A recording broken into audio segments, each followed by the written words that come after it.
तो हेलो दोस्तों, इस वीडियो में हम जानने वाले हैं कक्षा 10 की सामाजिक विज्ञान की राजनीतिक विज्ञान का दूसरा पार्ट, जिसका नाम है संघवाद। संघीय शासन व्यवस्था ऐसी शासन व्यवस्था जिसमें एक से अधिक स्तर की सरकार हो तथा सभी स्तरों के मध्य शक्तियों का स्पष्ट विभाजन किया हुआ हो। शासन व्यवस्था की संघीय शासन व्यवस्था प्रणाली कहते हैं। संघीय शासन व्यवस्था प्रणाली की प्रमुख विशेषताएं। संघीय शासन व्यवस्था में मूलभूत सिद्धांत निम्नलिखित प्रकार की है। एक से अधिक स्तर की सरकारें होती है।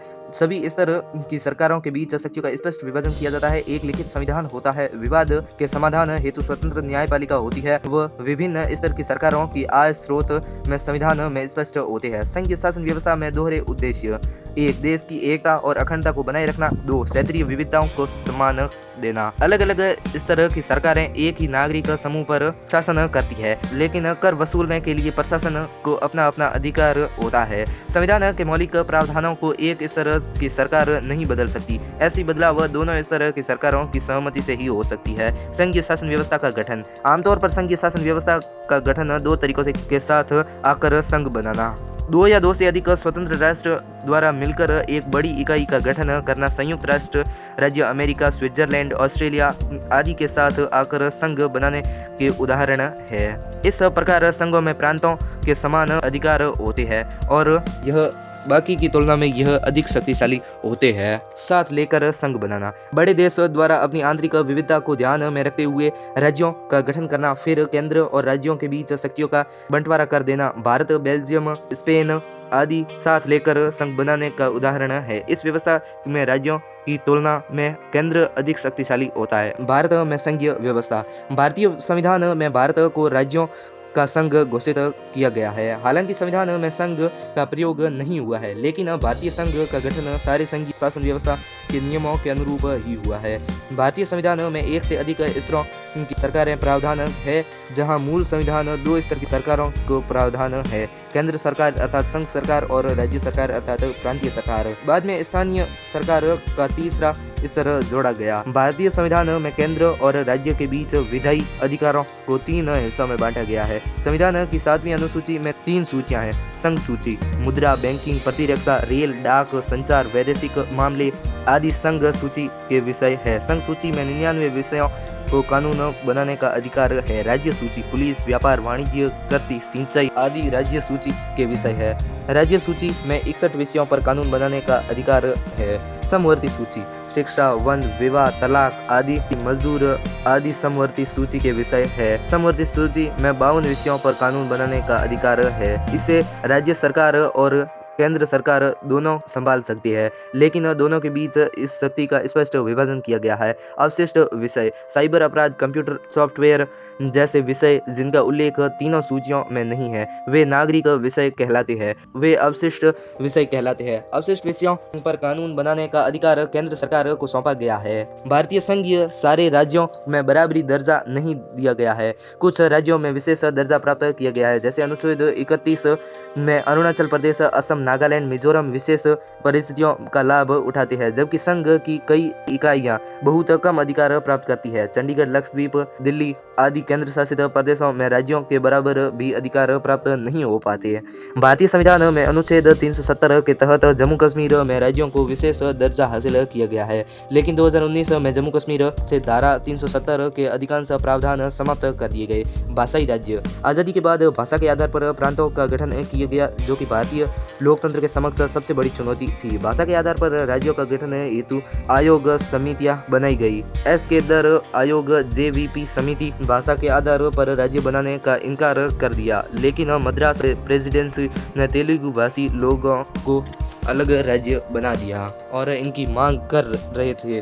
पट्टी श्रीरामुलु की भूख हड़ताल से मौत के बाद केंद्र सरकार पर दबाव में आकर अक्टूबर 1953 में आंध्र प्रदेश राज्य का गठन करना पड़ा। भाषाई राज्य के आधार पर बनने वाले यह भारत का पहला राज्य था। आंध्र प्रदेश के गठन के बाद पूरे भारत में भाषाई आधार पर राज्यों की गठन की मांग तेजी से होने लगी। इसके समाधान हेतु केंद्र सरकार ने राज्य का पुनर्गठन आयोग किया और 1 दिसंबर 1953 में बनाया। इस आयोग में 1955 की सरकार को दी गई अपनी रिपोर्ट में भाषाई आधार पर राज्यों का पुनर्गठन को मंजूरी दी। फजल अली आयोग में सिफारिश पर भारतीय संसद में राज्य पुनर्गठन अधिनियम 1955 पारित किया। नवंबर 1956 को 14 राज्य और 6 केंद्र शासित प्रदेश बनाए गए। 1960 में बम्बई प्रांत को तोड़कर महाराष्ट्र और गुजरात राज्य बनाए गए।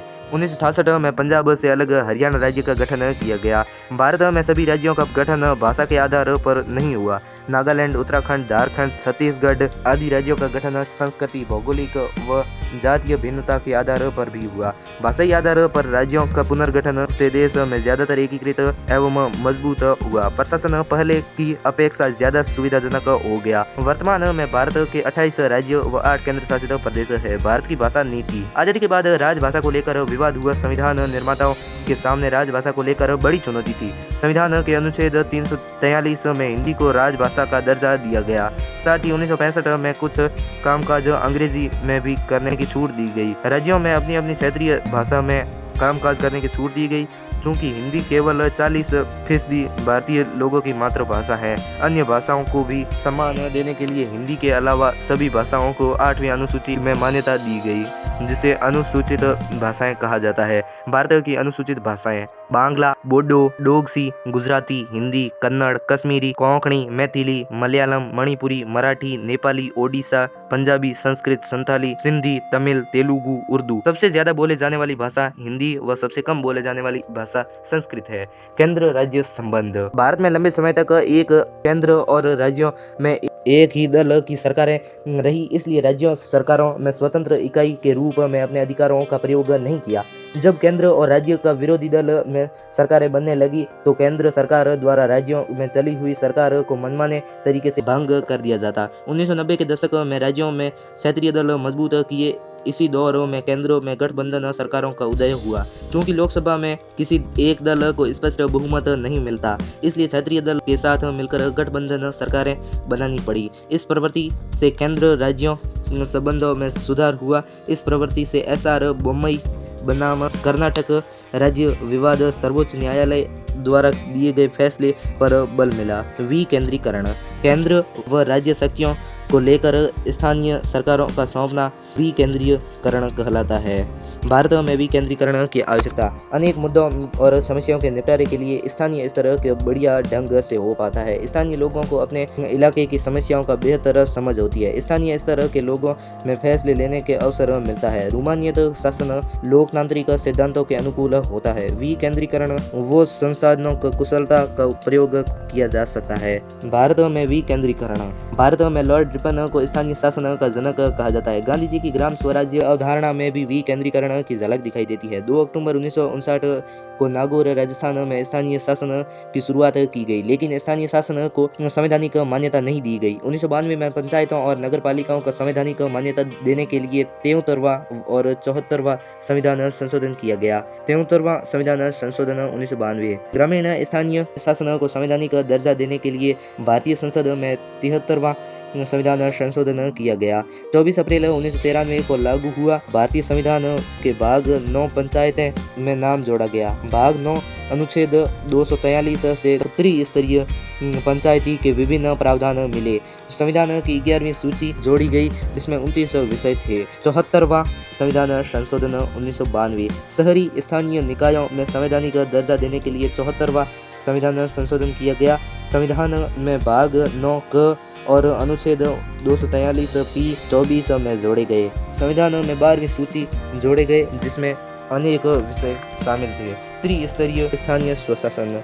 ग्रामीण स्थानीय स्वशासन व नगरीय स्वशासन। ग्रामीण में पंचायती राज व वहाँ पर नगर स्वशासन ही होता है। इसके भाग है जिला प्रमुख व जिला परिषद, पंचायत समिति प्रधान और उसके बाद ग्राम पंचायत अर्थात सरपंच। और नगरीय स्वशासन में आता है नगर निगम या मेयर व नगर परिषद सभापति और उसके बाद में नगर पालिका अध्यक्ष। पंचायती राज। ग्रामीण स्तर पर मौजूद स्थानीय शासन की व्यवस्था को पंचायती राज कहते हैं। विकेंद्रीकरण की चुनौतियां। पंचायतों में बैठक की नियमित रूप से नहीं हो पाती। राज्य द्वारा स्थानीय निकायों की सारी शक्तियां नहीं सौंपी जा सकती। चुनाव में धन बल का प्रयोग व मतदाता जागरूकता का अभाव। तो इसी के साथ हम इस वीडियो का भी करते हैं। मिलते हैं हम अगली वीडियो।